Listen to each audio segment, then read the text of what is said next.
हमारे दिया कलेजा चीर रे, मत पूछो हाल हमारा, मारा लगा सबद रोती। कहते हैं डॉक्टर, वकील और गुरु और मंत्री अगर ये चार मीठी मीठी बोली बोलने लगे तो समझ लो आगे वाले को डुबो रहे। इनको मीठा बोली नहीं बोलना चाहिए। डॉक्टर है ना, अगर वो मीठा बोली बोलेगा तो गड़बड़ कर देगा।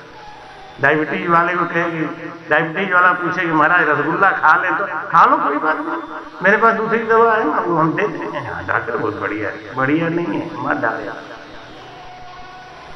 और मंत्री अगर राजा को सलाह देते समय चाटुकारिता करे तो राजा को डुबो देगा।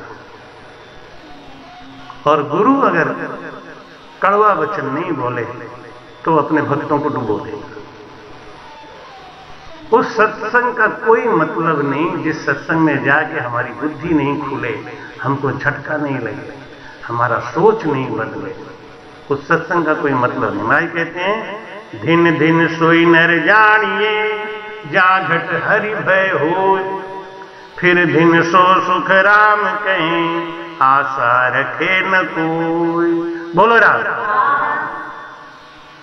दिन दिन सोई नर जानिए। संसार में वो धनभागी पुरुष कौन है जिसको संसार का 3 डर लगा हुआ है? क्या? हरि डर, गुरु डर, जगत डर, डर करनी ने सार, रज्जब सोई उबरिया और गाफिल खावे मार। बोलो राम। हरि डर, गुरु डर, जगत डर, 3 डर जिसको लगा हुआ है संसार में नंबर 1 का आदमी है और यहां ये कमाई करके अच्छा जा रहा है। एक तो भगवान का डर, दूसरे गुरु का डर, तीसरे संसार का डर, जगत का भी डर होना चाहिए। हम लोगों से कह दो आप खड़ा होकर दुकान पे गोलगप्पा खा सकते हैं? नहीं। जगत का डर है ना, जगत का बड़ा डर लगता है। लाख आंख से देख रहा है तुझे देखने वाला, अच्छी खेती करो चतुर नर, समय गुजरता जाता मेरे मालिक के दरबार में, सब लोगों का खाता मेरे साहिब के दरबार में, सब लोगों का खाता। अरे जो कोई जैसा कर्म करेगा, जो कोई जैसा वैसा ही फल पाता मेरे साहिब के दरबार, सब लोगों का खाता मेरे मालिक के दरबार में, सब लोगों का खाता। बोलो ना। दिन दिन सो नर दिन है, जा जानियो जग झूठ। महाराज कहते हैं संसार में इस जगत को सब सच्चा मानते हैं, लेकिन महाराज कहते हैं वो धनभागी आदमी होता है जो जानता है क्या कि कौन हमेशा रहा जगत में, किसका यहाँ ठिकाना है, बांध ले अपना बिस्तर बंदे, ये तो देश बेगाना है ये जगत मुसाफिर खाना है, ये जगत मुसाफिर खाना, ये सबको समझाए जागाए जागाए जा, राम के गुण करता जा राम भजन तू करता जा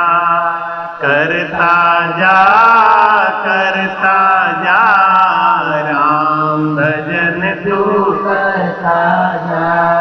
सुबह शाम इस मन मंदिर में, सुबह शाम इस मन मंदिर में, झाड़ू रोज लगाए जागाए जा, राम के गुण करता जा राम भजन तू करता जा। बोलो राम। कौन हमेशा रहा जगत में, किसका यहाँ ठिकाना है, और बांध ले अपना बिस्तर बंदे ये तो देश बेगाना है ये जगत मुसाफिर खाना। ये संसार कैसा है? मुसाफिर खाना है। हमारे दादा थे, अब नहीं है। पिताजी थे, अब नहीं है। हम भी हैं और आगे नहीं रहेंगे। यही सत्य है, और इस सत्य को स्वीकार करने वाला ही संसार में सुखी है। कौन हमेशा रहा जगत में, किसका यहाँ ठिकाना है, बांध ले अपना बिस्तर बंदे ये तो देश बेगाना है। अपना बिस्तर बांध के रखो, कब बुलावा आ जाएगा, कब चले जाएगा, कुछ पता नहीं चलता। एक पल में क्या होवे संपत्ति और शरीर का, कुछ पता नहीं तकदीर का। तुम्हारा समझाते हैं कि धिन धिन जन संसार में हर गुण सो माया, माता फिर दिन सो सुख राम कहीं निज पद का दाता। बोलो राम। महाराज साधु संतों को भी कहते हैं कि साधु संत में वही धनभागी हैं जो निज पद का ज्ञान देते हैं, जो जीव को भरमाते नहीं, सीधी रास्ता और सही रास्ता पे लगाते हैं। वो संसार में साधु धन्य है। जो संसार में संत बन के और गलत प्रचार करे या मार्गदर्शन सही नहीं करे, उसको धनभागी नहीं कहते। जो सत्य है वो बताना चाहिए, और सत्य यही है क्या? सांसों सांस कहे हरिनाम फिरे रसना मुख में दिन राति, धीरज ध्यान अडोल न डोले आसन मार उकासो छाती, नाल सनीसल राखत नाही मोड़त अंग न बंदत बाती, मन सुखराम कहे यूं ध्यान धरो ज्यों दीपक संग जलत है बाती। यही सत्य। भगवान के बारे में, परमात्मा के बारे में तुलसीदास जी रामायण में एक साखी लिखते हैं। उस साखी का मतलब आपको समझा के मैं वाणी जी को विश्राम दूंगा, समय हो गया पूरा।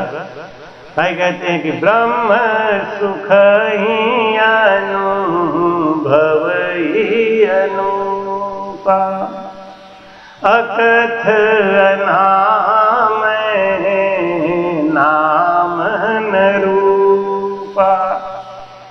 बस एक प्रश्न छोड़ूंगा आपके सामने, आप दिमाग में सोचते रहना। कल सत्संग कितने बजे से?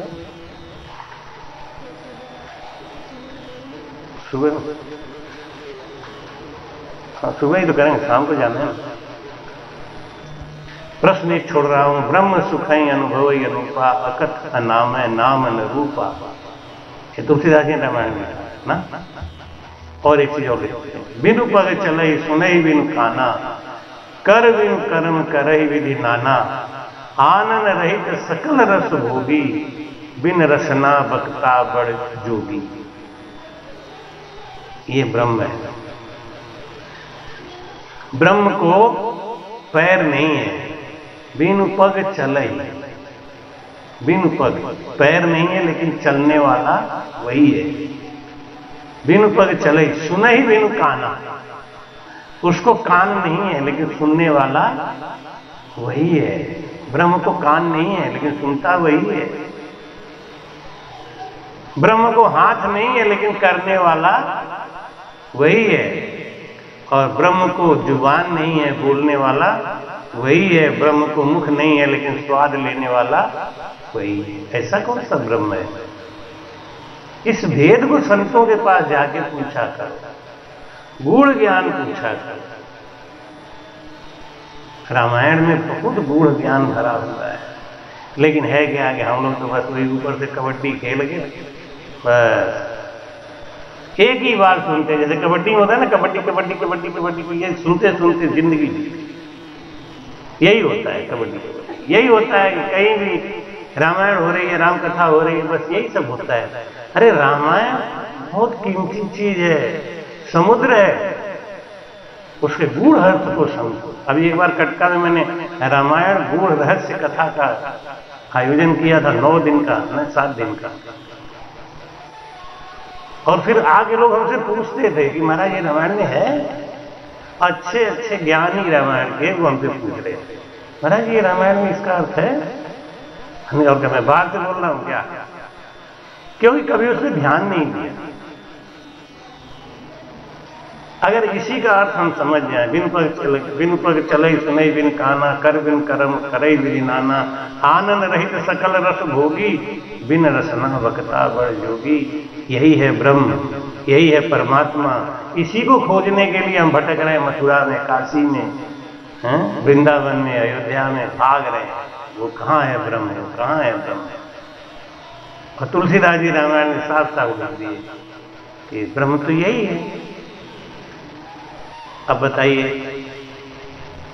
एक बार इंद्रियों में झगड़ा हुआ, आंख बोली कि मैं बड़ी हूं, कान बोले मैं बड़ा हूं, मैं नहीं सुनता तो आदमी क्या काम कर लेता, हाथ बोले कि मैं बड़ा हूं, मैं कोई काम ही नहीं करूंगा तो क्या करेगा आदमी, पैर बोला अरे मैं बड़ा हूं सबसे, मैं नहीं चलूंगा तो कैसे चला जाएगा। ये सारी इंद्रियां लड़ रही थी, तो सांस बोली कि मैं माया ही है।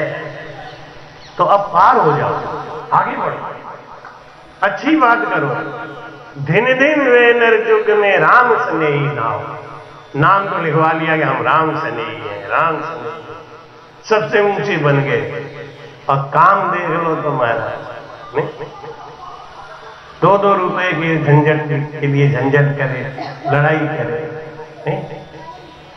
पढ़ाई कहते हैं कि 100 दिन है सुखराम के मुख देखिए जाए। जो भजन करता है ना, उसका मुख देखने से पाप कट जाता है महाराज। उसका पाप तो कट ही जाएगा, उसको जो देख लेगा उसका मुख, उसका पाप कटता है।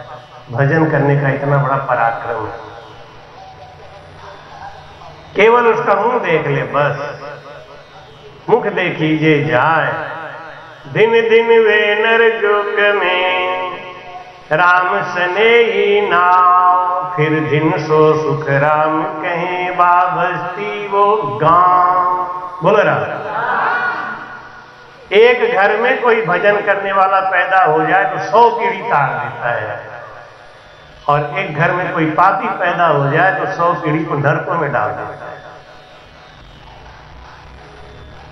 ऐसा ये प्रभाव, एक राम स्नेही बन जाए तो उस गांव और बस्ती को धन्य नहीं। एक राम स्नेही के नाते हमको आना पड़ा, और कब से आ रहे हैं, देखो कितने राम स्नेही हो गए धीरे धीरे। एक राम स्नेही हो जाए तो पूरे गांव को तार दे, पूरे बस्ती को तार दे, पूरे नगर को तार दे। ऐसे एक पापी पैदा हो जाए तो पता नहीं क्या क्या नुकसान करे। तो महाराज कहते हैं कि धिन बस्ती धिन गांव, ऐसे बस्ती को धन्य है, ऐसे नगर को धन्य है जहां पे कोई भी एक भजन करने वाला बैठा हुआ है, जो दिन रात भजन से लगा हुआ है। सतगुरु की सेवा करे। आदमी होके क्या करना चाहिए, नर्तन होके क्या करना, सतगुरु की सेवा करे। पहले तो गुरु ऐसा बनाना चाहिए जिसको कम से कम साल में एक बार तो आप मिल लो। सदगुरु ऐसा बनाना चाहिए जिससे आप अपने दिल की बात खुल के कह लें। एक बाई जी थी तो हमसे कोई सवाल पूछी, तो हमने कहा बेटा सवाल तो बड़ा ऊंचा पूछी, इसका मतलब है कि तू गुरु ज्ञानी है। हाँ महाराज हमें गुरु बनाया है। तो हमने कहा तो अपने गुरु जी से ही पूछ लेना, हमसे क्यों पूछ रही हो? तो बोले हमारे गुरु जी आप जैसे थोड़ी है। कैसे? आप जहां चाहो वहीं बुला लेते हो, जहां चाहे वहीं बिठा देते हो, 10 आदमी को भी कथा सुना देते हो, 10,000 को भी सुना देते हो। आप कोई आदमी हो, साधु हो? हम कहे अच्छा तुम्हारे गुरु जी कैसे? अरे हमारे गुरु जी से कोई बात ही नहीं कर सकता। हमारे गुरु जी की तो कोई गाड़ी छू दे, अगर ऐसे ही बोली थी, हमारे गुरु जी कोई गाड़ी छू दे तो मुक्त हो जाए। अरे हमने कहा तो फिर काहे कोई इधर उधर लफड़े में पड़ी है, एक दिन मर मिट के कैसे भी गाड़ी छू ले जाए। अब इतना सरल सी जगह है, खाली गुरु जी की गाड़ी छू दे। देखो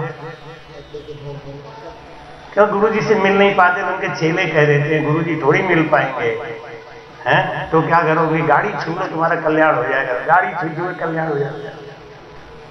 हैं एक बिहारी आदमी था ना, तो 3 साल से अपने परदेश में था, तो 3 साल से परदेश में था, तो 3 साल बाद उसने अपने मालिक को कहा कि गुरुजी हमको छुट्टी दे दो।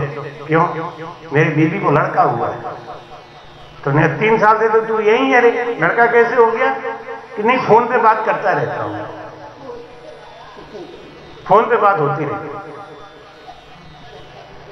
ऐसे गुरुजी महाराज हमको मोक्ष भेज देंगे, कैसे? और टीवी पे मैं उनका दर्शन करता रहता हूँ ना, इसलिए भेज देंगे। अरे पागल हो कि आदमी है?